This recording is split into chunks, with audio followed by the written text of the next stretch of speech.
Il-vetturi elettriċi u dawk hybrid qed jiżdiedu b'ritmu maġġel fit-toroq Maltin. Bin-numru sal-aħħar ta' frar kien jilħaq l-1344 vettura, jiġifieri żieda ta' 100 vettura meta mqabbel ma' Jannar li għadda.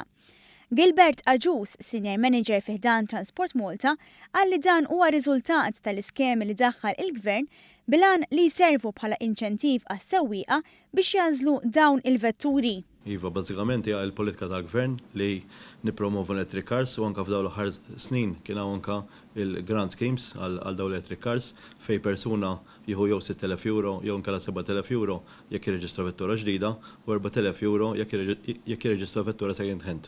U allura jna iż-żieda xahar fuq xahar, jiġifieri bejn anke l-aħħar tas-sena għaddiet u din is-sena diġà żdiedu 100 vettura bħala electric cars. It-toroq Maltin raw ukoll żieda ta' aktar minn 5,000 mutur ta' tip 125 cc.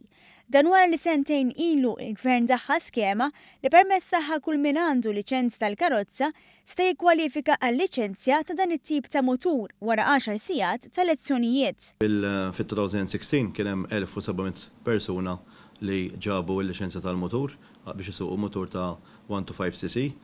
Fit-2017 kellna il-fuq minn 1,100 persuna li applika wkoll għal din il-liċenzja u għalhekk dan huwa fattur żgur li n-nies qegħdin jirrikorru biex isuqu mutur u apparti l-vettura li jkunu qegħdin isuqu.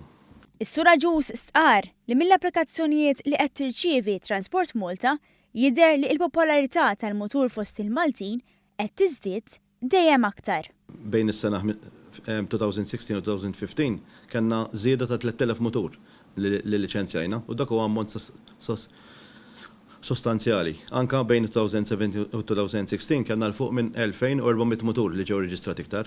U dan huwa qed juri biċ-ċar li n-nies qed jippreferu jirreġistraw mutur milli jixtru karozza.